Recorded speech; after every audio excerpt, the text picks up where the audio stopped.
Pessoal, vamos dar sequência então. Mostrei aqui, né, os materiais de apoio. Falei sobre o crescimento do canal teológico. Eu espero que vocês curtam o vídeo, compartilhem, inscrevam-se no canal, continue dando esse apoio. E aí vamos então para, né, a gravação relacionada à lição de número 3, aula que será ministrada em 15 de outubro de 2023, se o Senhor se permitir. O tema missões transculturais no Antigo Testamento. Então estávamos falando já do trabalho, né, de missões transculturais no nosso contexto, no qual um missionário desloca-se a partir de sua cultura. Ele vai estudar agora a cultura do país ao qual está se destinando, tá certo? Onde irá fazer um trabalho de propagação do Evangelho. E a partir da medida que é a Sagrada Escritura, ele vai analisar essa cultura e ver todos os aspectos dela que não são contrastantes, que não estão em contradição com os preceitos da Sagrada Escritura. Tudo aquilo que não está em contradição com a Sagrada Escritura deve ser preservado, deve ser mantido, ok? Deve ser valorizado como um traço cultural específico daquele povo. Então o missionário vai absorver para si aquela característica cultural e, inserido já naquela cultura, vai transmitir o Evangelho dentro da linguagem que eles possam compreender, ok? Então o missionário ele terá então esse trabalho de um esforço transcultural para se transportar para aquela cultura, se inserir nela e interagir com os locais dentro da sua linguagem, dentro do seu contexto, comunicando o Evangelho. O Evangelho é atemporal, é acultural. O Evangelho está acima de tudo isso, porque ele é as boas novas de salvação na pessoa bendita de Cristo Jesus. Deus, o Pai, enviou o seu Filho, inclusive lição passada, né, foi abordado essa característica, né, no Senhor Deus, esse esforço missionário, né, no próprio Deus. Então ele enviou o seu Filho para fazer esse trabalho de abrir as portas da salvação. Então o Senhor Jesus Cristo, através do cumprimento do plano salvífico, né, que foi desenvolvido desde antes da fundação do mundo, cumpre em si mesmo esse plano salvífico que agora abre oportunidade para que todo aquele que nele crê não pereça, mas tenha a vida eterna. Então você tem salvação suficiente para todos, sendo eficazmente aplicada àqueles que creem, ok? Em conformidade com a Sagrada Escritura. Então veja que o Senhor tem esse esforço, né? Tem essa dedicação missionária. Veja que o Senhor Jesus é o missionário por excelência que vem até nós. Veja que o Espírito Santo é o mantenedor das missões, ele que levanta missionários, como ele mesmo na igreja de Antioquia. Apartai a Paulo, a Barnabé, a Silas para a obra, né, que tenho destinado a eles. E o Espírito Santo os envia e o Espírito Santo os sustenta com o seu braço forte e poderoso, mesmo estando em graves situações de risco, graves situações aí de ameaça, mas eles vão em frente pregando a palavra de Deus, anunciando a salvação na pessoa bendita de Cristo Jesus, por causa do revestimento do Espírito Santo que está sobre eles e que está sobre nós também, para o trabalho que temos realizado, que temos desenvolvido. Então com isso vemos missões em relação a Deus, missões dentro do contexto do Antigo Testamento, que muitos podem se surpreender pensando que o Antigo Testamento, aqueles que têm uma visão limitante, uma visão distorcida com relação ao Antigo Testamento, pensando que Deus se importava apenas com Israel e com toda a sua característica punitiva, cruel, Deus ia então punindo Israel nos seus deslizes, mas também abençoando Israel e os proporcionando uma bênção exclusiva em detrimento dos outros povos, quando na verdade, se você analisar a Sagrada Escritura de uma forma correta, você verá sempre um esforço do próprio Deus impulsionando Israel a cumprir a sua missão, que era ser para os demais povos um referencial acerca do verdadeiro Deus. Quem é o verdadeiro Deus? Como se adora o verdadeiro Deus? Como se serve a esse Deus verdadeiro, esse único e soberano Senhor? Então temos aí Israel sendo conclamado a esta missão perante os povos, porque a missão era sim desempenhada, tinha sim um papel relevante, mas tinha uma característica centrípeta, ok? Enquanto que no Novo Testamento tem uma característica centrífuga. Partindo de Jerusalém, Jesus Cristo disse: Ide por todo mundo, pregai o evangelho a toda criatura, primeiro em Jerusalém, Judéia, Samaria e aos confins da terra. Então vai de uma forma centrífuga, a partir do centro se expandindo. E as missões no Antigo Testamento eram desenvolvidas a partir de uma ótica centrípeta. Você tem Israel sendo colocado como o reino sacerdotal de Deus, como referencial para todos os povos da terra, e eles deveriam então olhar para o exemplo que Israel deveria ser. Israel deveria se posicionar dessa forma que fosse exemplo para todos os demais, e que eles viessem a adoração do Deus verdadeiro por meio do exemplo que seria Israel. Todavia, muitas vezes Israel caiu em apostasia e tornou-se um referencial negativo, vindo a ser duramente punido pelo próprio Deus que o escolheu, o próprio Deus que o levantou de entre as nações, tirou debaixo do jugo da escravidão e colocou no seu próprio território como uma nação. E esse mesmo Deus trará punições sobre Israel em decorrência das suas apostasias. Nós temos aí, ao longo de todo o Antigo Testamento, muita base textual para falar acerca do propósito missionário de Deus desde a Antiga Aliança já. Ok? Então vamos analisar conforme a lição que temos aí em tela. Lição número 3, a nossa lição desse trimestre, ok? Missões transculturais no Antigo Testamento. O textuário nos diz: disse mais, pouco és. Olha só, veja que coisa interessante, né? Como o Senhor se coloca aqui em relação a essa ideia que estamos desenvolvendo aqui, essa ideia que estamos discutindo. Disse mais, pouco é que sejas meu servo para restaurar as tribos de Jacó e tornares a trazer os guardados de Israel. Também te dei para a luz dos gentios. Pouco és que trabalhes só com Israel, que estejas voltado só para Israel, ok? Não é a totalidade da sua missão, não é a totalidade do seu chamado. E aí ele desdobra, né? Ele de fato amplia, tá certo? Esse sentido aqui do chamado missionário que está muito claro aqui nessas linhas. Também te dei para a luz dos gentios, para que você seja, como Cristo mesmo disse, uma cidade edificada sobre um monte, que não tem como ser escondida, é um referencial, uma luz colocada no candeeiro, ok? Ou seja, sal, tá certo? Então trazer esse diferencial, esse elemento de conservação. Então o Senhor Jesus Cristo mesmo aponta para nós a necessidade de sermos este referencial, esse destaque, esse elemento de preservação, de conservação, ok? E em relação à missão dada ao Messias, também é colocado aqui de uma forma muito clara que Israel, como representante de Deus e posteriormente o Messias enviado, mas também Israel, tá certo? É colocado como luz para as nações. E esse é o papel que Israel deveria desempenhar. Esse é o papel que o Senhor Jesus Cristo de fato desempenhou. O Senhor Jesus Cristo veio como luz para as nações, como referencial de salvação, a porta de salvação, como ele mesmo disse, o único caminho, verdade e a vida. Ok? Também te dei para a luz dos gentios, para seres a minha salvação até a extremidade da terra, conforme o livro do profeta Isaías 49:6. Até a extremidade da terra. De fato, Deus, em hipótese alguma, deu as costas para os diversos povos espalhados pelo mundo.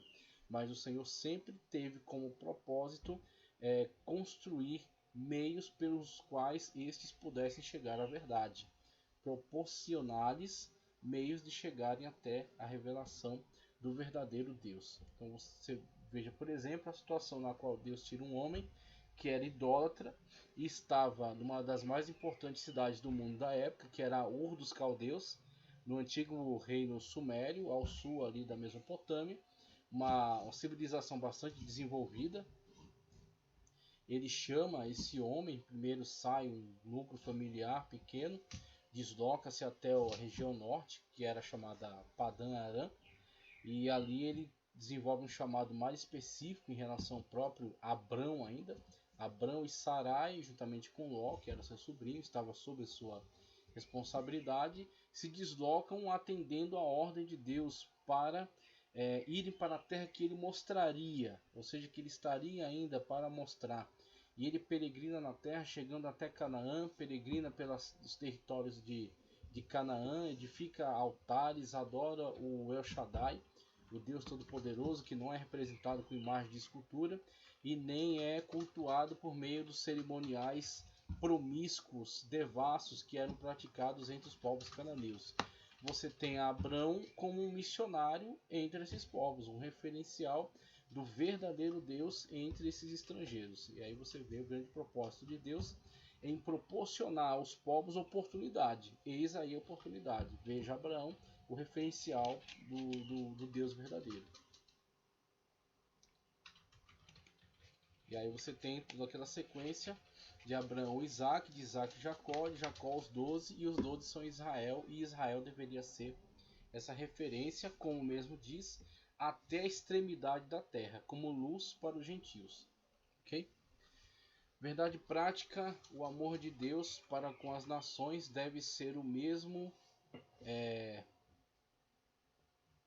O amor de Deus para com as nações deve ser o mesmo objetivo de todos os que militam pela salvação das almas perdidas. Deve ser o mesmo objetivo de todos os que militam pela salvação das almas perdidas. E aí a recomendação das leituras para segunda-feira cita Isaías 42, 5 ao 7, 43, 10 ao 13, terça Ezequiel 22, 1 ao 5, quarta João 4, 42, quinta Isaías 45, 6, 22, sexta-feira primeiro livro dos Reis 17, 8, 9, 23 e 24, sábado Jonas, profeta Jonas enviado aos assírios, ok? Recusa-se a ir no primeiro momento, até que Deus, pela sua soberania, conduz toda a situação, de modo que Jonas vem a, de fato, cumprir o seu chamado e caminha ali até o território assírio, prega de uma forma dura, tá certo? Prega de uma forma,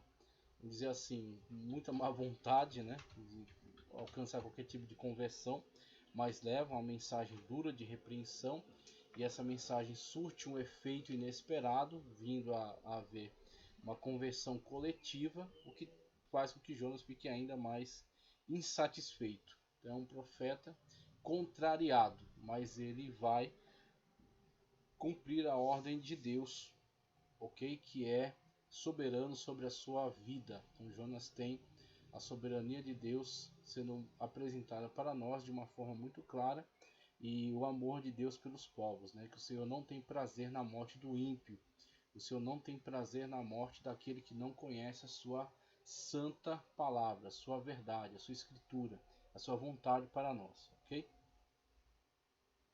A leitura bíblica em classe está aqui referenciada em 1º livro dos Reis 17, 8, 9 e 17 ao 22, e também em livro do profeta Jonas 1, 1 e 2.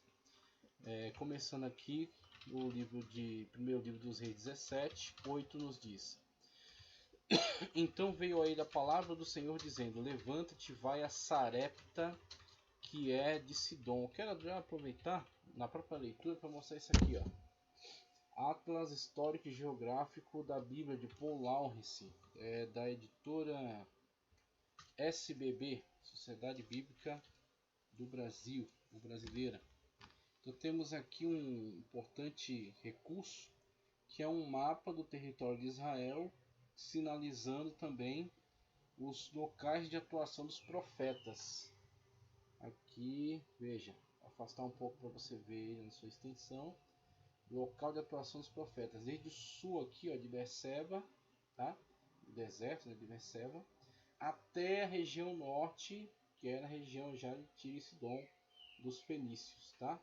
Então você tem aí essas regiões de atuação dos profetas, e aqui Sarepta, ó. Sarepta, onde foi o profeta Elias. Tiro e Sidom, as importantes cidades aqui dos fenícios na região, o que atualmente é o Líbano. Então você tem aqui território de Israel, tá? Território de Israel, aqui em cima o Líbano, aqui a Síria, tá? Síria, e por aí vai. Então você tem esse mapa aqui sinalizando para nós local de atuação dos profetas. Veja, para você ver um pouco mais nítido aqui, ó. Local de atuação dos profetas. E aqui a lista, né, descrevendo aqui as atividades deles. Então você tem indicativo 3, visita a viúva de Sarepta e realiza os milagres da multiplicação do alimento e da ressurreição do filho da viúva, Elias. Então o trabalho aí é realizado pelo profeta Elias sob a ordem de Deus. Deus envia ele então a essa viúva, dizendo que ia cuidar dele, mas ele também tem ali um trabalho a desenvolver. A viúva que acreditava piamente que era já o fim dela e de seu filho, mas Deus chega e surpreende-os, enviando seu profeta e proporcionando que tanto o profeta leve bênção à sua casa e à sua vida, como seja abençoado também por eles. Então, esse é um contexto da missão. O profeta é enviado, o missionário é enviado, chega até determinado lugar, ele tem bênçãos a comunicar da parte de Deus, bênçãos sobrenaturais, que não podem ser compradas, que não podem ser alcançadas de meio físico.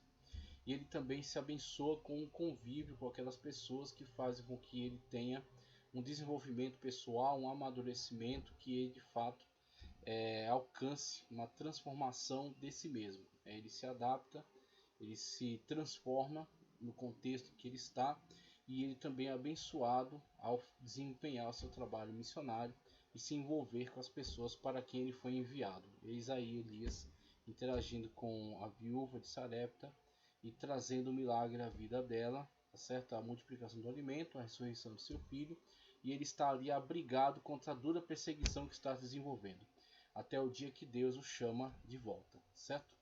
Levanta-te, vai a Sarepta, que é de Sidom, e habita ali, e eis que ordenei ali a uma viúva que te sustente. Deus não trabalha com lógica humana, tá? Então você vê como é surpreendente isso. Deus diz: separei ali alguém para te sustentar, para te ajudar. Quem vai ser? Uma viúva pobre. Então, quer dizer, completamente contraditório, né? Então, uma viúva pobre, ela precisa de sustento para ela mesma. Mas é aí onde está o mistério. Elias será a bênção, chegando até aquela viúva, até seu filho, tá certo? Naquela cidade desprovida. E quando Elias for bênção na vida dela, também se beneficiará daquilo que Deus vai trazer sobre a vida dela para ele mesmo. E aí você tem a situação na qual a bênção ela espalha, ela alcança outras pessoas. Ela começa através da vida de Elias, mas alcança pessoas que estão à sua volta. E depois dessas coisas, sucedeu que adoeceu o filho desta mulher, da dona da casa, e a sua doença se agravou muito até que nele nenhum fôlego ficou. Então ela disse a Elias: que tenho eu contigo, homem de Deus?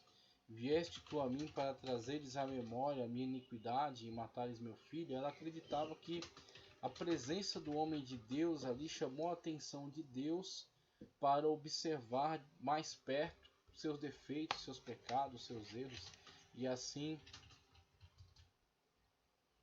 ela cria que isso estava acarretando em punição sobre a vida dela por meio da permissão da morte sobre seu filho, né? Que seu filho viesse a falecer. Isso seria também uma punição de Deus, que é santo e que estaria ali observando mais de perto a situação de sua vida. Então você tem aí a maneira como ela interpreta as coisas, né? A maneira como interpreta as situações, e isso é muito típico de todos nós. Então a gente olha aqui para o texto da viúva de Sarepta e pode achar isso um tanto bizarro, um tanto estranho, mas não se engane, muitas das vezes você cai na mesma situação, você cai no mesmo pensamento, de que aproximar-se demais da obra de Deus, aproximar-se demais das coisas de Deus, é também aproximar-se do juízo de Deus, da sentença de Deus, uma vez que você é pecador, é pecadora, é imperfeito e Deus é santo. Só que o mesmo Deus que é santo e que é juízo, sim, ele é juízo, ele é justiça, ele também é misericórdia. e ele é presciente. Não há nada que você possa trazer que surpreenda a Deus. Deus já sabia quem era você, Deus já sabia quais eram as suas necessidades, quais eram os seus defeitos. Deus envia Elias à viúva de Sarepta e já sabe muito bem quem ela é. Então não é uma novidade, não é uma situação que veio a trazer qualquer tipo de surpresa. Tudo isso já estava debaixo dos planos de Deus. E aí você até pode se lembrar do texto que diz que todas as coisas cooperam, preste atenção, conjuntamente para o bem daqueles que amam a Deus. Não é que todas as coisas cooperam, porque tem coisa que não coopera, tem coisa que atrapalha, tem coisa que fere, tem coisa que machuca, tem coisa que traz entristecimento. Mas todas as coisas cooperam conjuntamente. Elas no final, elas estão concatenadas, ok? Então você tem uma situação na qual uma delas, duas, algumas delas não se demonstram como estando cooperando conosco, e sim atrapalhando. Todavia, Deus, na sua misericórdia, permite que muitas dessas coisas aconteçam e que nós venhamos ter o devido, necessário amadurecimento com cada uma dessas experiências, mesmo que sejam dolorosas, mesmo que sejam difíceis, e diante do amadurecimento, o desenvolvimento. E esse desenvolvimento para poder viver o sobrenatural, poder viver, tá certo? O tempo de Deus, o plano de Deus, o projeto de Deus para a nossa vida, podemos estar pronto para o chamado de Deus. Então a viúva de Sarepta, por meio de quem Deus iria abençoar Elias, também teve como benefício a situação na qual esteve exposta a essa situação de dor e de sofrimento, porque o filho dela morreu. Ela entende automaticamente que foi Deus diretamente, que Deus de fato governa tudo e Deus permitiu que isso acontecesse, sim, mas há outras consequências intermediárias. Há uma enfermidade, há fome na terra, há algum acidente, há algum animal pestilento. Então existem agentes intermediários, claro que debaixo da permissão de Deus, mas você tem a situação na qual o plano perfeito de Deus não é necessariamente a morte de seu filho e o sofrimento da mãe, mas sim a permissão de um processo que, mesmo que doloroso e difícil, resultará em desenvolvimento, resultará em aperfeiçoamento. Ela se entristece, se aborrece com a morte de seu filho e acusa o homem de Deus. A presença dele está trazendo isso para ela. Só que é exatamente a presença do homem de Deus que trará a transformação dessa situação de maldição em bênção, uma vez que ele clamará a Deus e Deus trará o milagre por meio dele. Então, o profeta, estando ali presente, ele clama a Deus e Deus permite a ressurreição do filho da viúva. Então ele vai lá através daquela estratégia comunicada pelo próprio Deus, porque ele tinha intimidade com Deus, e ele agora vai ser um veículo, vai ser um canal por meio do qual o milagre vem. Então a situação que num primeiro momento era de desespero, agora torna-se uma experiência extraordinária com Deus. Então para pensar que muitas das vezes a gente quer uma vida completamente segura, sem novidades, tá certo? Sem percalços, sem situações de dificuldade, ok? Então a gente idealiza isso, tá certo? A gente idealiza isso.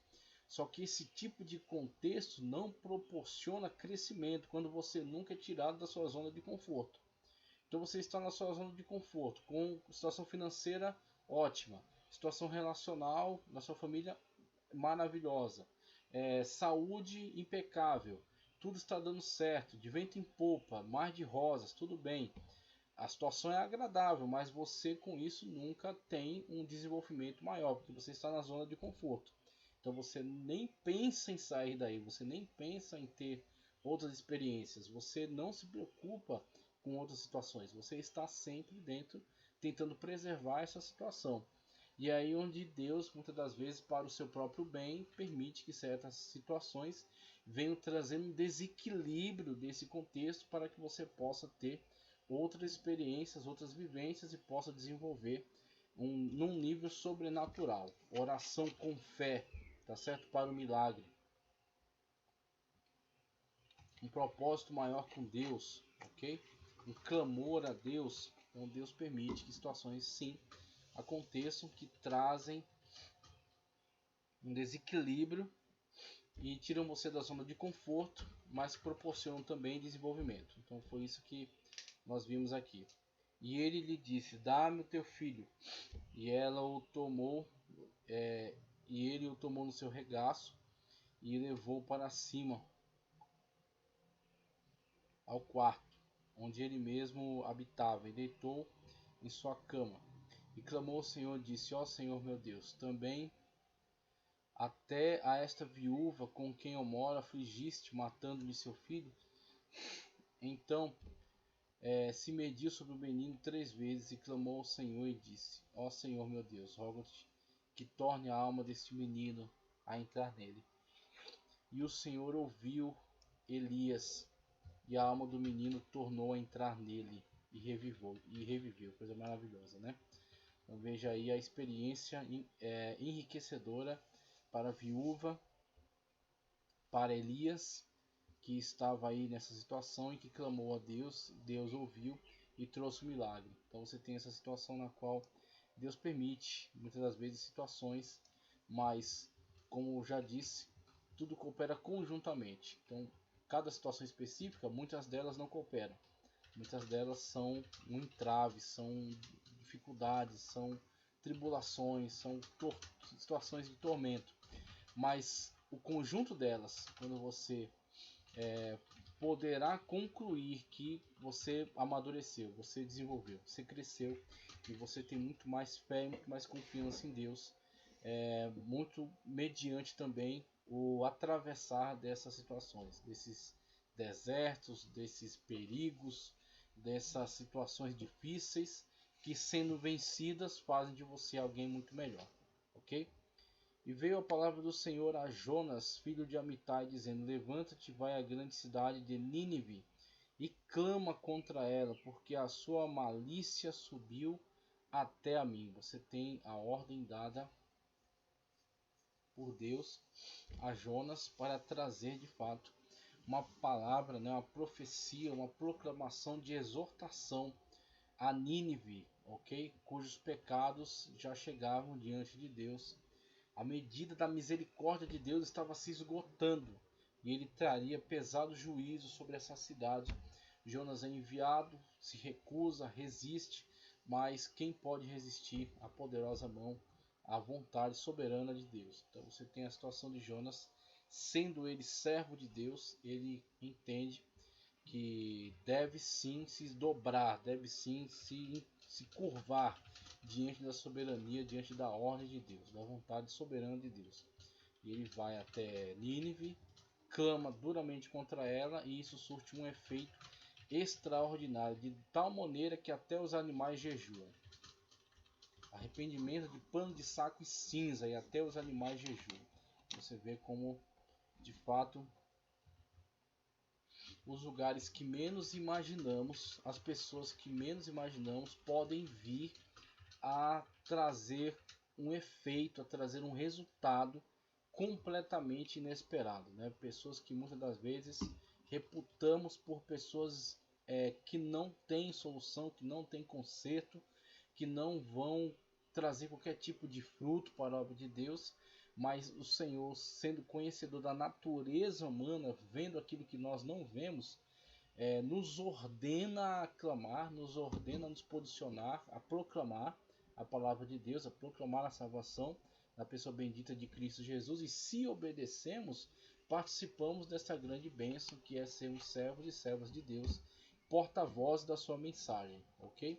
Agora, em não obedecendo, teremos que arcar com as consequências. E aí temos a situação na qual Deus deixa muito claro para Jonas acerca da sua vontade, da sua soberania, da sua autoridade. Ele se inclina diante disso, cumpre o chamado, prega de uma forma dura, o resultado vem de uma forma extraordinária, a resposta àquela pregação, e você tem então o arrependimento de Nínive, tá certo? E a sua sentença é adiada. Posteriormente eles voltam a cometer os mesmos pecados, a mesma apostasia, até que futuramente Deus trará dura punição sobre esta importante cidade do Império da Assíria, tá? Nínive e Assur eram as duas grandes cidades.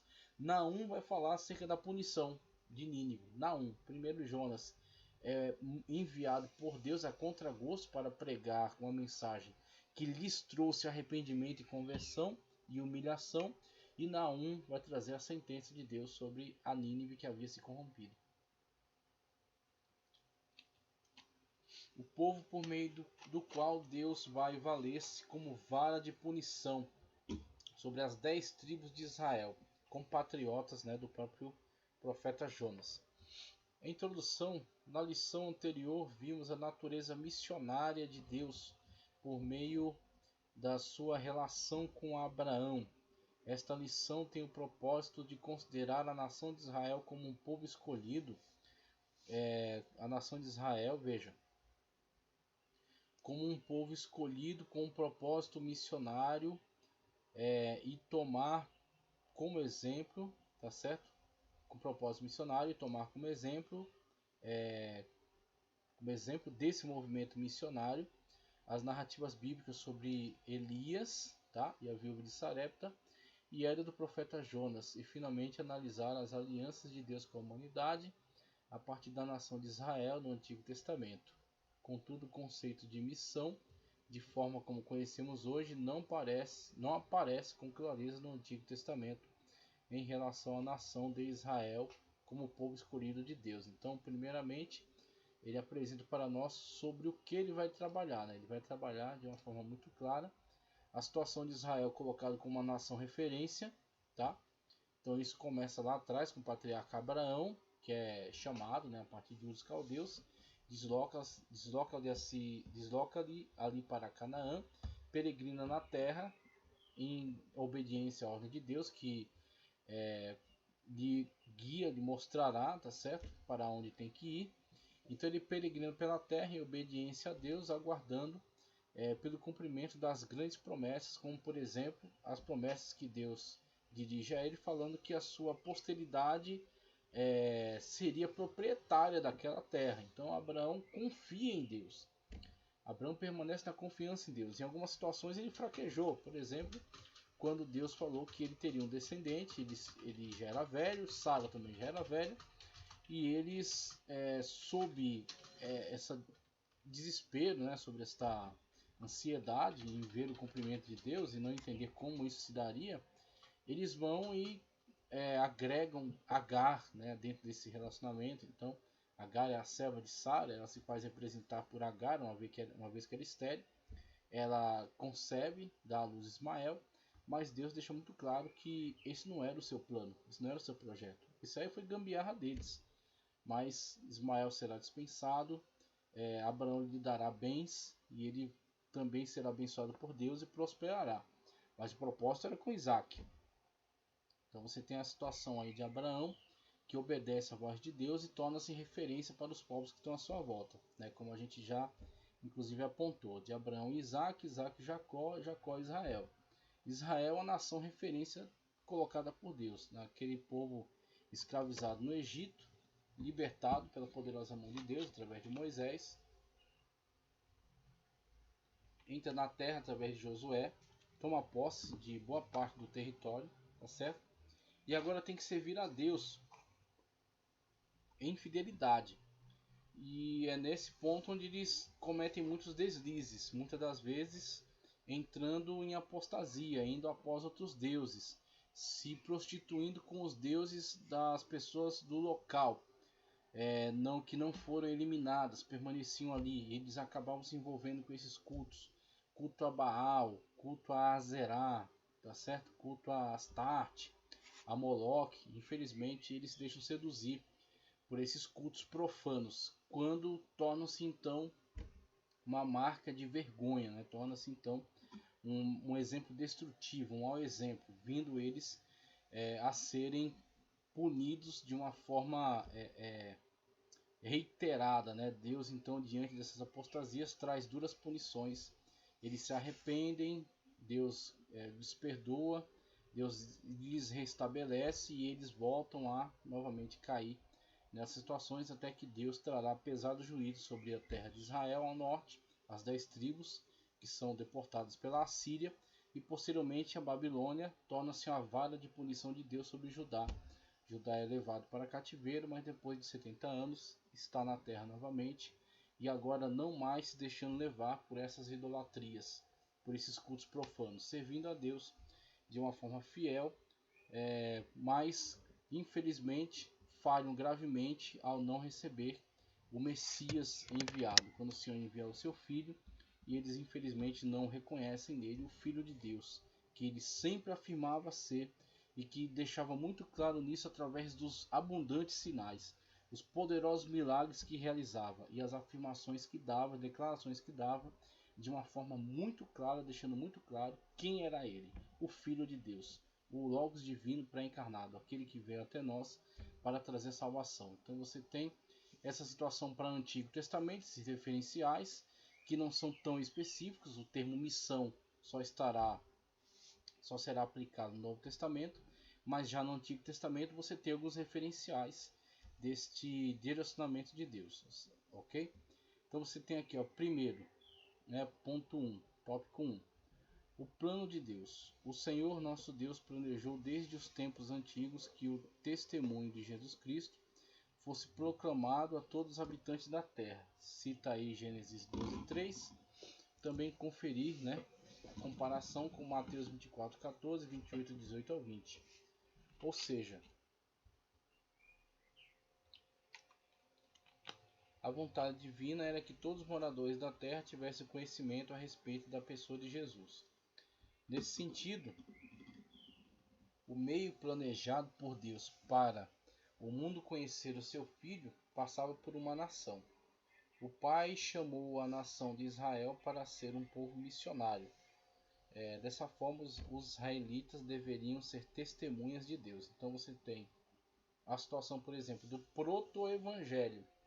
O que é o proto-evangelho? O evangelho antes do evangelho que virá posteriormente, né, com a proclamação da pessoa bendita do Senhor Jesus Cristo. Mas você tem um proto-evangelho que é anunciado pelo próprio Deus no Éden, quando diz que da semente da mulher virá um que esmagará a cabeça da serpente. Então você tem ali um proto-evangelho, que da semente da mulher, ou seja, da mulher que havia sido enganada, é por meio dela mesmo que virá aquele que é o Salvador da humanidade. E aí Deus já falando acerca do nascimento virginal que virá posteriormente, que virá séculos depois, né, certo? Quiçá milênios depois. Então você tem aí Deus anunciando de antemão, já no ato em que a humanidade havia caído em pecado, e agora esse pecado seria transmitido de geração em geração, mas já naquele ato que Deus traz punições, também traz palavras de salvação, palavras de misericórdia, tá certo? De arrependimento. Então o Senhor deixa muito claro que é por meio dela que virá aquele que esmagará a cabeça da serpente, que proporcionará salvação à humanidade. Assim você tem o próprio Deus trazendo a primeira proclamação, o próprio Deus fazendo o primeiro anúncio, certo? E aqueles que virão posteriormente a este anúncio sempre esperarão por aquele que é a semente da mulher e que esmagaria a cabeça da serpente. Então, todos que viveram antes da vinda do Senhor Jesus Cristo viveram e morreram na expectativa do Messias, na expectativa daquele que virá, ok?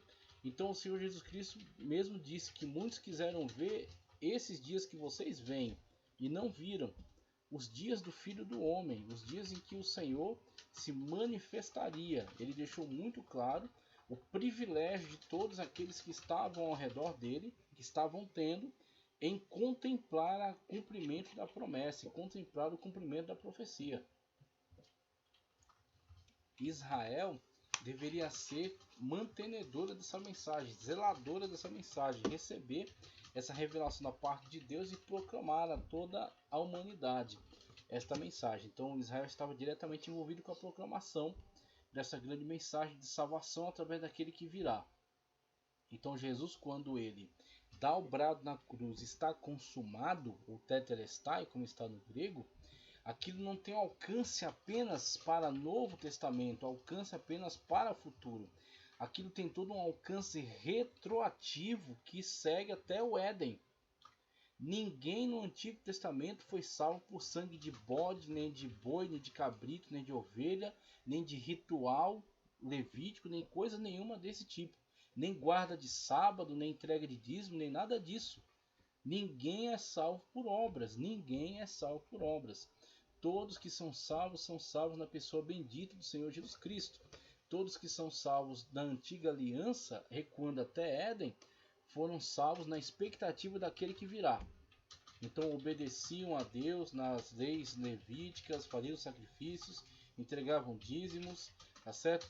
Faziam purificações, participavam de todos os rituais, mas nenhum deles salvífico. Todos eles apenas para aplacar, né, para acalmar a ira divina, para manter-se dentro do pacto, da aliança. Mas nenhum deles salvífico. O único sacrifício salvífico foi o sacrifício do Cordeiro de Deus, que foi também anunciado na antiga aliança através daquele ato profético realizado por Abraão. Deus chama Abraão para sacrificar o seu próprio filho no Moriá. Abraão o leva de fato, coloca ele em cima daquele altar que ele fez com aquela madeira, né?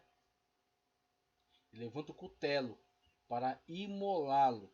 Deus brada nos céus: Abraão, não faças tal. Já tenho visto, né, que você é obediente, você tem fé. Então ele vê um cordeiro preso pelos chifres, um carneiro preso pelos chifres, e ali toma aquele carneiro para sacrificá-lo. Então Deus já mostra ali, naquele ato, o que posteriormente, milênios depois, não Isaac, sim o Filho de Deus seria sacrificado naquele monte. E ali está a tipologia do cordeiro vicário. O que é vicário? Substitutivo. Então, que substituiu Isaac no sacrifício foi o cordeiro. O cordeiro de Deus que tira o pecado do mundo, o Senhor Jesus Cristo. Em substituição, tá certo? Então ele é o cordeiro vicário, cordeiro substitutivo. Assim temos já desde o Antigo Testamento a responsabilidade para com a mensagem de salvação para toda a humanidade. Já era um trabalho que deveria ser assumido no primeiro momento por Israel. A falha de Israel. Os israelitas se contaminaram com as religiões pagãs dos povos vizinhos, além de se preocuparem muito com a identidade racial e nacional, deixando de lado a vocação de ser testemunhas para Deus. Nesse aspecto, são muitos os relatos bíblicos que dão conta dos desvios dos israelitas, da sua desobediência, idolatrias e pecados morais que relativizaram a aliança de Deus, conforme Ezequiel 22, 1 ao 5. Por isso que você vê no texto de Ezequiel o texto que fala da Merkabá, do carro de Deus. Aquele texto enigmático, né, difícil de se entender, onde você tem os querubins, você tem as rodas dentro das rodas, chamados ofanins, né? E todo aquele movimento de saída do templo e saindo, se deslocando, né? Você tem então essa saída que é uma demonstração muito clara para o profeta e para que ele deixasse registrado que a glória de Deus estava se deslocando, né? Você tem aí toda uma situação de apostasia reiterada, né? De pecado reiterado contra Deus. E Deus então está trazendo aquela dura punição, né? Aquela dura punição sobre o templo, sobre todos aqueles relacionados a ele, sobre todos aqueles que pesavam a responsabilidade de serem referencial para o mundo e que estavam sendo, sim, um meio de contaminação, envergonhando o nome de Deus. Então o Senhor diz de uma forma muito clara, se não me engano, através do profeta Isaías, que o seu nome é blasfemado entre as nações, graças a estes que irresponsavelmente abandonaram o seu compromisso, abandonaram o seu chamado e estavam se prostituindo com os deuses daquela terra, com os deuses daquelas nações, nações essas que deveriam ter sido expulsas. Então você tem a grave falha de Israel e que está registrada para que não seja a nossa própria falha. Não olhe para Israel com arrogância, porque você pode cometer os mesmos erros, você pode cometer os mesmos defeitos.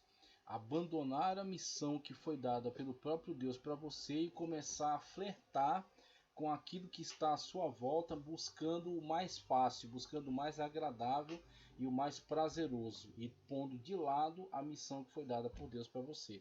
Israel assim o fez e assim nós também, em muita situação, podemos ser levados a fazer, buscando a zona de conforto e não permitindo, tá certo? Não dando oportunidade a que os planos de Deus, a que a ação de Deus impulsionadora na nossa vida venha a ter um desdobramento maior com o nosso envio, com o nosso trabalho missionário, dentre as diversos chamados que Deus tem para cada um, tá certo? Para ir para fora, ou para evangelizar aqui dentro, ou para cuidar de pessoas, ou para ensinar pessoas, ou para trabalhar de modo geral para o bem, para a manutenção da obra de Deus, o chamado que cada um tem, a função que cada um tem. Muitos são tentados a abandonar isso e cuidar dos seus próprios interesses, dos próprios prazeres. E eis aí o defeito de Israel. Não tenha qualquer olhar de arrogância em relação a Israel, porque nós também podemos cair de uma forma muito fácil nesse erro. A contribuição de Israel para o mundo. Apesar de suas falhas, Deus tornou Israel uma bênção para as nações. Por exemplo, os judeus receberam e preservaram o Antigo Testamento, o traduziram em grego. Você tem a Septuaginta, traduzida aí 539 a.C., uma coisa assim, em Alexandria, a língua mais usada naquele período, além dos escribas judeus manterem viva a ideia de que um dia os povos e as nações ouviriam a palavra de Deus e responderiam a ela. Nesse sentido, Jesus Cristo, a palavra encarnada, veio de Israel como Salvador do mundo. Então, o trabalho que os judeus fizeram em relação ao texto da Sagrada Escritura é excelente. Eles são fiéis copistas e preservadores das Sagradas Escrituras. Você tem aí, por exemplo, o testemunho dos textos de Qumran, tá? Os textos encontrados na caverna de Qumran, que foram analisados arqueologicamente, né, as análises laboratoriais, comprovou-se que aquele material é de 125 a.C. e quando comparados com os livros que tínhamos disponíveis de pelo menos 1000 anos depois de Cristo, devido à deterioração dos materiais, né? Então você tinha, por exemplo, textos massoréticos, pergaminho de Leningrado, pergaminho de Leningrado que eu lembro, mas tem um outro aí, Codex Alexandrino. Você tem alguns textos aí que eram bastante antigos, ok? Mas eram muito antigos, mas nem tanto, né? Pelo menos 1000 da era cristã. Então você, a partir do achado de Qumran, você tinha textos de 125 a.C., textos com 1000 anos de distância entre si. O livro de Isaías completo que foi encontrado, comparado com os textos que tínhamos de Isaías, os mais antigos, com 1000 anos de distância entre eles, completamente fidedigna a cópia. Não havia qualquer tipo de manipulação, diferença, acréscimo, não, iguais. Parece que apenas 3 letras eram encontradas a mais no pergaminho de Qumran, se eu não me engano, mas fidedigno, toda a palavra preservada. Então você tem aí esse importante trabalho que foi realizado através desse povo na preservação das Sagradas Escrituras, na tradução para o grego, na difusão por meio da diáspora. Então muitos judeus espalhados pelo mundo, que muitos deles conseguiam prosélitos inclusive. Então você tem um trabalho importante a se reconhecer em relação a todo esse temor de Deus e esta reverência, né, ao texto da Sagrada Escritura como um texto sagrado, como um texto que é uma dádiva divina, que de fato é uma dádiva divina para a humanidade, a chamada tradição judaico-cristã, que fundida com a filosofia grega e com o direito romano, formaram o mundo ocidental. Um mundo em que as pessoas têm democracia, as pessoas têm presunção de inocência, têm direitos, têm devido processo legal, coisas que tornam este mundo muito avançado e muito diferente em relação à situação de outros contextos geopolíticos, ok? Então você tem essa contribuição preciosíssima para o mundo, e aqueles que se empenham na obra missionária têm também este valor a comunicar, porque muito do processo civilizacional de desenvolvimento, de progresso para a humanidade, foi desencadeado por ações missionárias. Você tem, por exemplo, missões a partir, né, do contexto pentecostal, certo? A partir da chama do Espírito que foi reavivada desde o movimento lá da Rua Azusa, né? E muitas agências missionárias que vão surgindo, muitas pessoas que vão se alistando para esse trabalho missionário com um revestimento de poder do alto, com muita alegria, muito amor no coração, para encontrar essas almas, para levá-las a Cristo, muitos deles se embrenharam no interior da África. Procure saber de David Livingstone, que não está ligado ao movimento pentecostal, mas foi de fato alguém muito relevante para o desenvolvimento da África mais interior. Você tinha a situação, por exemplo, que foi encontrada por David Livingstone, onde havia ainda extração de pessoas para comércio escravo, ainda trabalho escravocrata realizado no centro da África, alguns deles até por países de linha mais majoritariamente islâmica, e através do processo civilizacional levado para o interior da África, houve uma resistência a esse processo de escravismo que ainda estava presente nesses lugares. Então levaram hospitais, levaram escolas, levaram desenvolvimento, ok?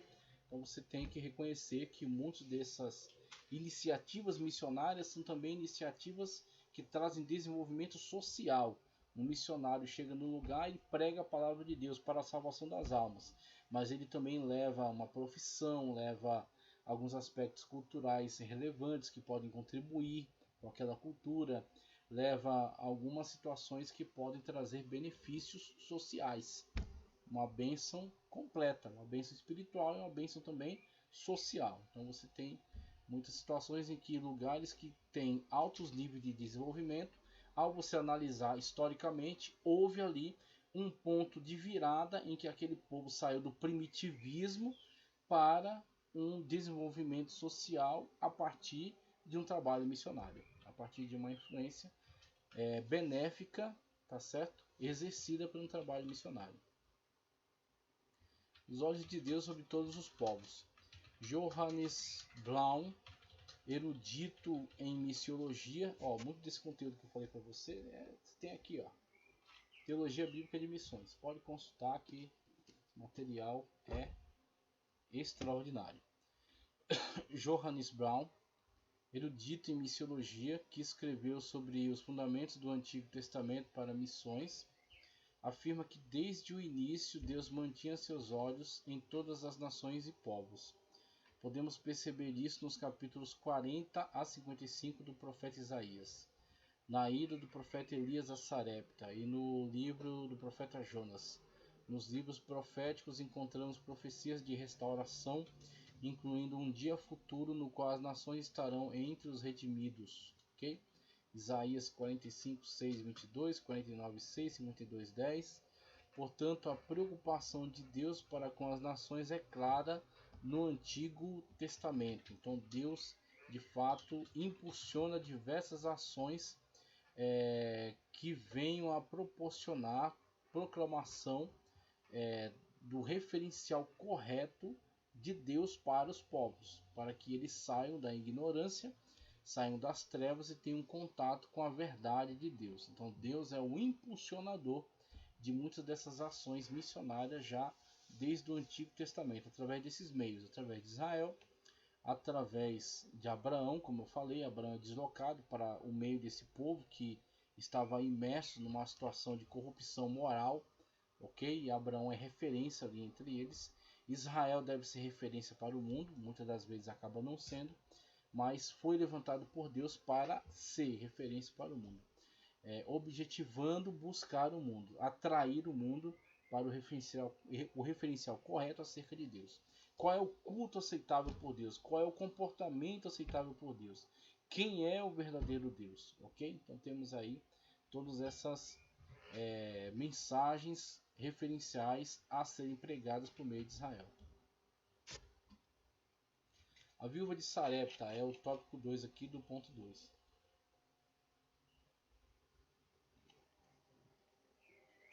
A viúva de Sarepta e o profeta Elias. Sarepta é uma antiga cidade fenícia, localizada próxima ao sul de Sidom, ok? Então você tem esse contexto ao norte, como eu mostrei ali no mapa, né?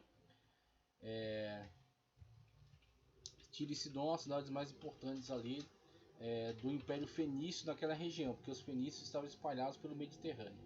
Então eles tinham outras cidades costeiras, então eles Eles faziam habitações em cidades costeiras, onde eles desenvolviam toda uma rede de comércio, ok?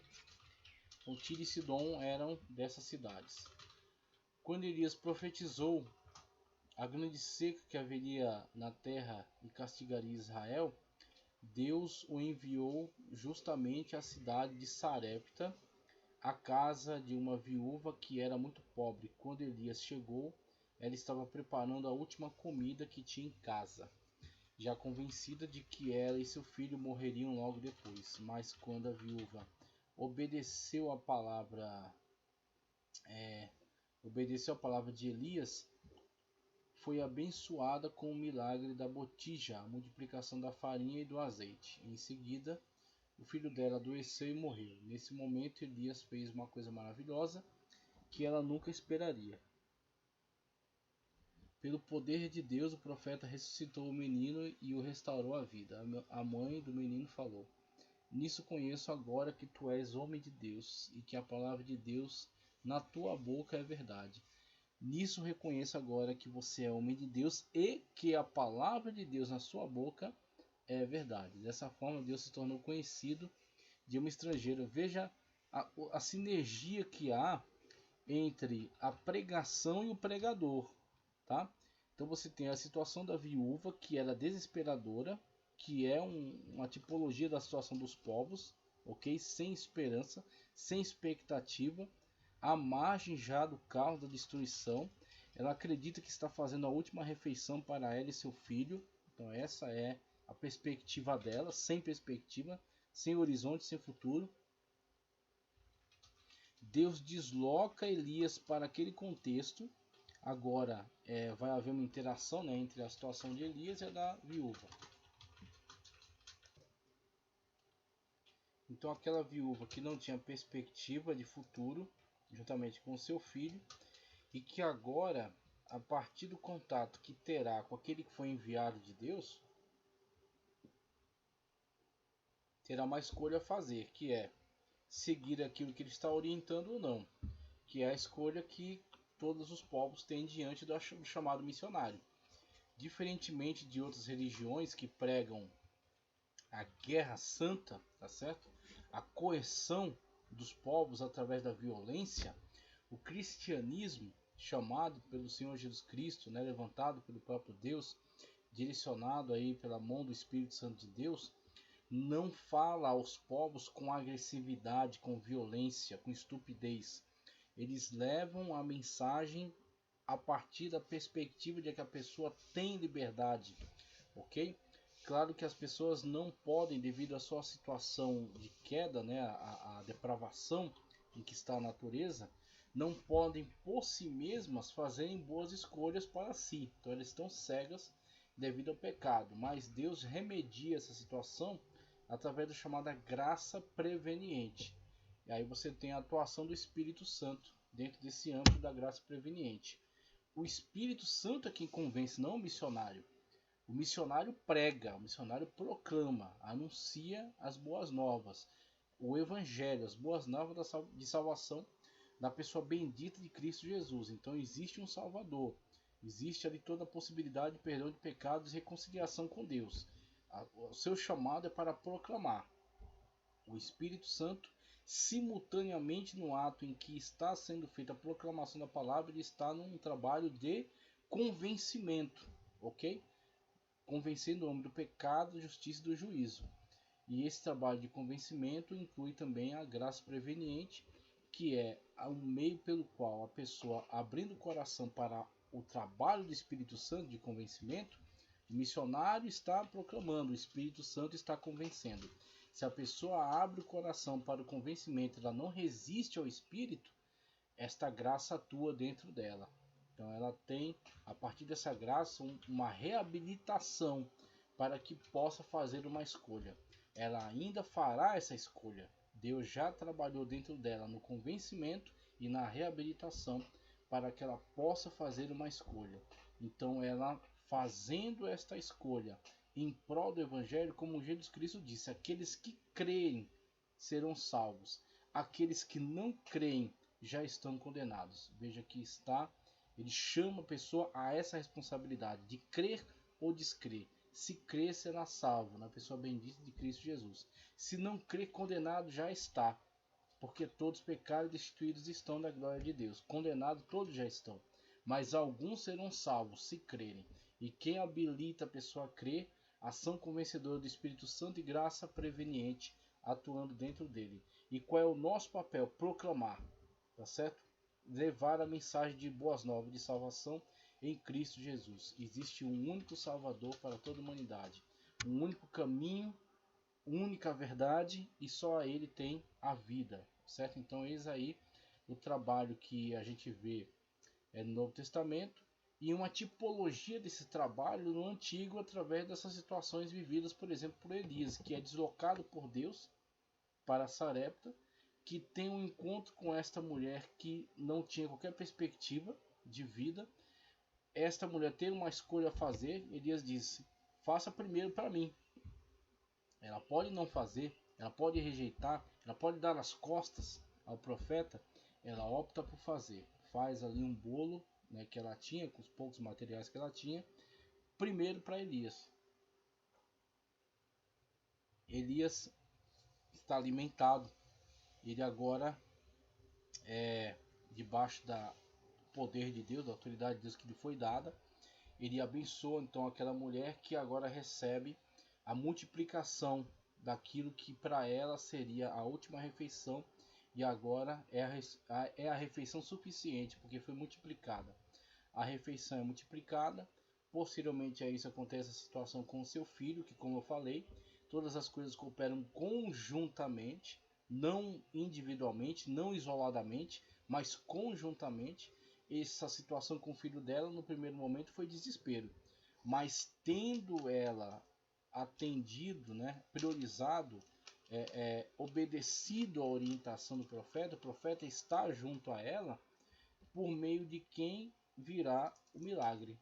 Então o profeta que está junto a ela, e está junto a ela porque ela ouviu a sua orientação, ele será o veículo por meio do qual virá o milagre. O milagre veio, seu filho foi ressuscitado, e ela teve uma experiência traumática e difícil, mas agora uma experiência sobrenatural. Uma experiência que despertou a sua fé para o verdadeiro Deus. Eis aí a experiência, né, com a situação das missões. A missão, a palavra do missionário é confirmada pela sua vida, né, pelos sinais poderosos que Deus opera através dele. Então ela disse: vejo que a palavra de Deus é verdade na sua boca. Por quê? Porque é mentira na boca de muitos. É apenas conversa, é apenas lorota, é apenas discurso vazio. Mas na sua boca ela é verdade. Você fala e você vive o que você prega. E Deus opera através da sua vida. Então vejo que a palavra de Deus é verdade na sua boca. É nesse sentido, de que a palavra de Deus se cumpre, porque você anda em conformidade à palavra de Deus. Missão de Jonas em Nínive. Jonas foi um dos poucos missionários bíblicos para os estrangeiros. Não é por acaso que o tema de seu livro é a misericórdia de Deus para todos os homens. Jonas 1 e 2, 3 e 2, 4, 4 e 11. Mesmo não tendo um conhecimento mais claro sobre de que maneira Israel deveria abençoar as nações, Jonas recebeu a ordem específica de ir a Nínive para advertir aquele povo sobre o juízo divino que estava prestes a se abater sobre os ninivitas. Aliás, o que Jonas queria mesmo. Jonas queria que isso acontecesse, exatamente isso, que o juízo divino caia sobre eles. Porque você tem essa perspectiva de que esse é um dos povos ameaçadores para Israel, uma nação violenta, uma nação agressiva, uma nação impiedosa, e que marchando contra Israel traria muita dor e sofrimento. Então Jonas quer ver mesmo que esses povos vejam destruição, mas Deus tem outros planos para ele, e Jonas tem que se dobrar à vontade soberana de Deus. E eu penso aqui como, de fato, muitos são constrangidos no sentido de que Deus apela, Deus chama, tá certo? Deus fala diretamente ao coração de muitos para que se desloquem e façam o trabalho missionário, proclamem a palavra de Deus. Então muitos vão com o coração quebrado, né, quebrantado, tem que abandonar muito, tem que deixar muito, mas são grandemente recompensados pela alegria de cumprir a vontade de Deus, de estar no centro da vontade de Deus. E muito além disso, tem os galardões, né, que o Senhor promete àqueles que obedecem à sua vontade. Mas ninguém faz isso por interesse em galardões que serão dados, né, por Deus. Receberão sim, mas fazem isso por causa da comunhão, da obediência ao Deus a que amam, a que servem em espírito e em verdade, né? E essa é a maior recompensa, é estar em conformidade de acordo com a vontade de Deus.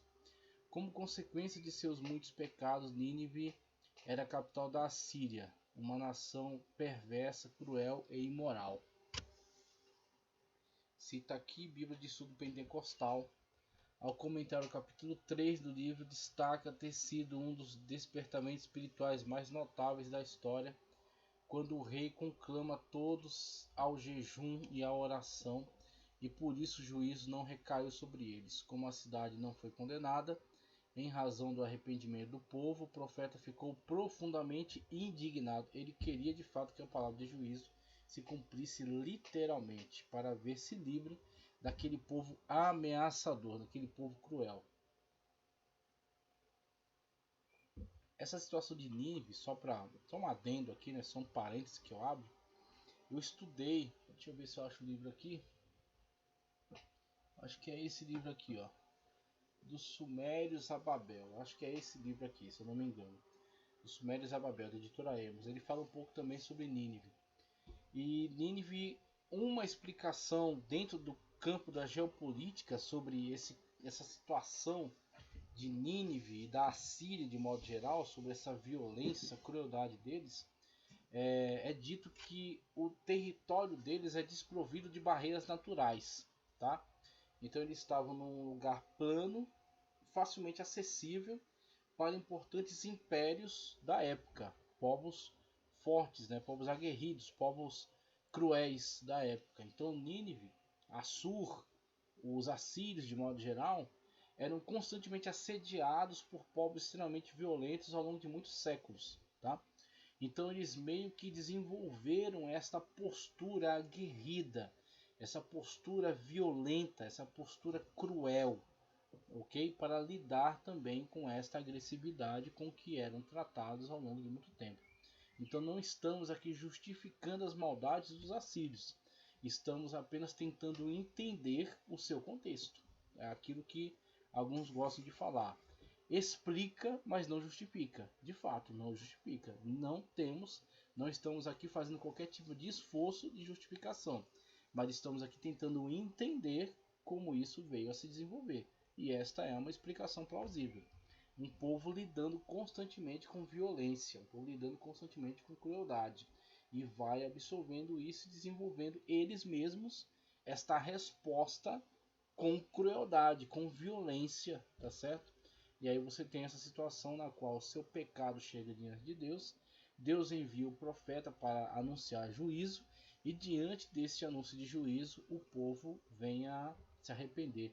Eu acho que houve também algum cataclisma natural pouco antes, tá certo? Da profecia de Jonas. Eu acho que houve um eclipse, uma coisa assim. Então eles já estavam alertas com relação a algo sobrenatural que aconteceria. Então os povos da antiguidade não tinham explicações científicas para esses eventos. Então tudo isso causava uma forte comoção neles. Então houve um evento natural e associado a isso, tá certo? Próximo a isso também a ida de Jonas, a sua caminhada pelo centro das cidades e a proclamação do juízo de Deus para aquelas nações. E isso foi de fato o estopim para um processo de arrependimento. Então houve de fato um grande avivamento nacional nesse sentido, não é um avivamento como conhecemos nos moldes do Espírito Santo, mas um avivamento no sentido de que eles se quebrantaram e buscaram Deus, esse Deus que estava anunciando o juízo.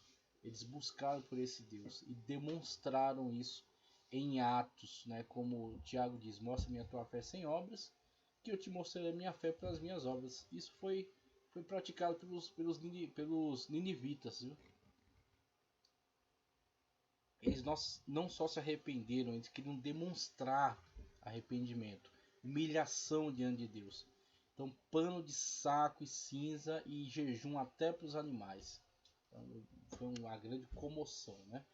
Então, eles ali demonstraram estarem de fato arrependidos de seus pecados, de modo que Deus veio a trazer perdão, né, sobre aquele povo e indignação para o profeta. Então você tem a situação desse missionário contrariado.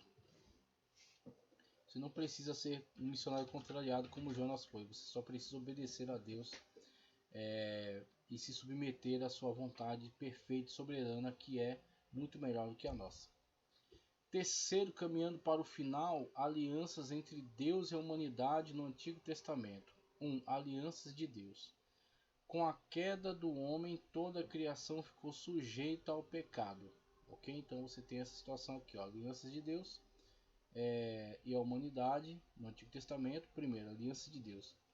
Com a queda do homem, toda a criação ficou sujeita ao pecado. Gênesis 3, 1 ao 6, Romanos 8, 20. Entretanto, Deus providenciou meios para redimir a humanidade e restaurar a comunhão perdida. 1 de Pedro 1, 19 e 20. Assim, ele estabeleceu algumas alianças com o homem a fim de tornar conhecida sua glória entre as nações. Então, fazer esta proclamação a todas as nações acerca daquilo que ele estava proporcionando com relação a restabelecimento de comunhão, a aliança entre ele e a humanidade, tá certo? Entre as nações, tá? E receber delas a legítima adoração.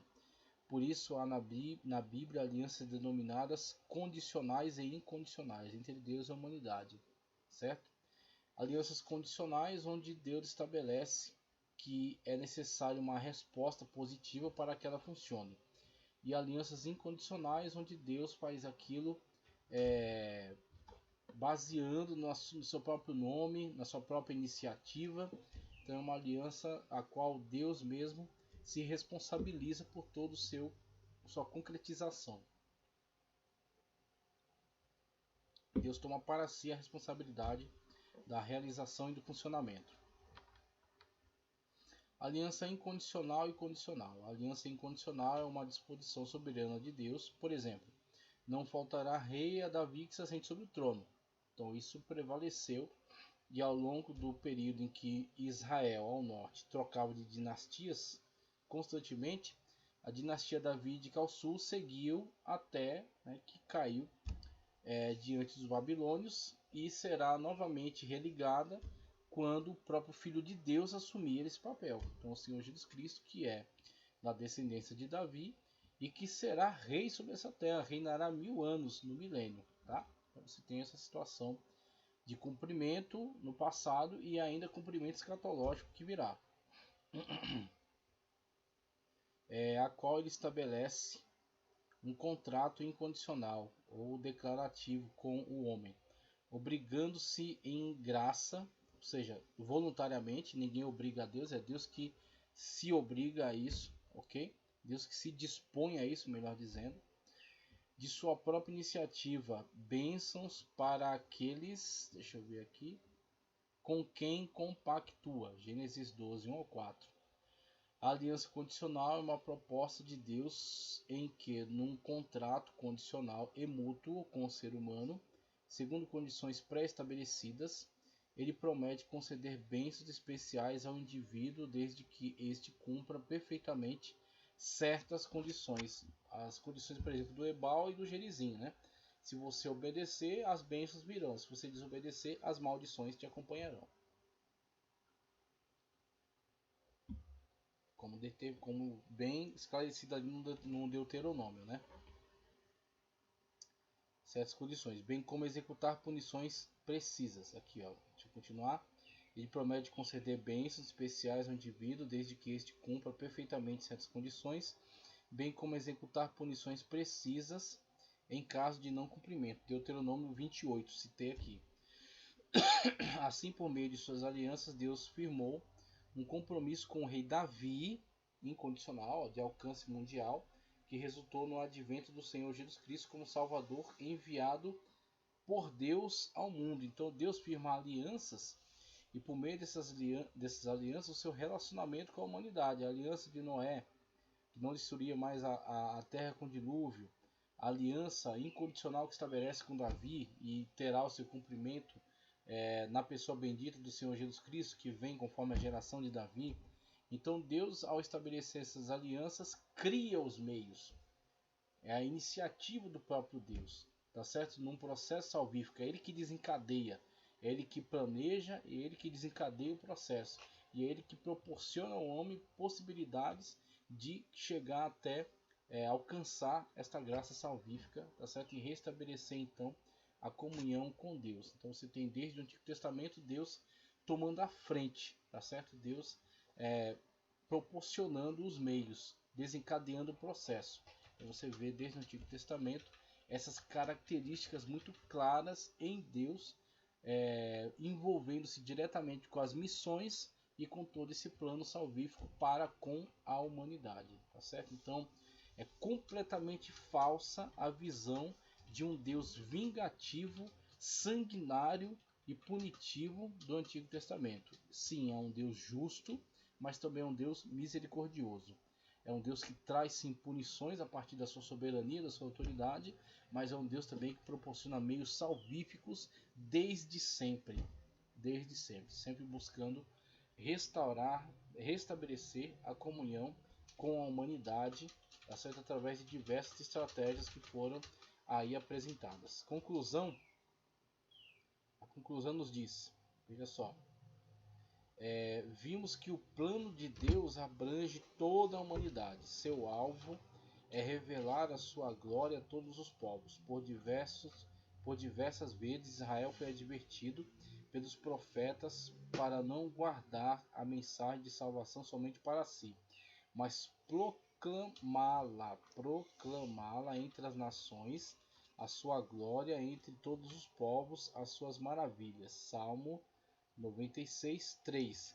Essa é uma raiz muito importante do Antigo Testamento para entender as missões no Novo Testamento. Tema da próxima lição. Então, missões de Deus no Antigo Testamento e aponta para missões transculturais no Novo Testamento. E certamente o importantíssimo trabalho prestado pelo apóstolo Paulo, ok?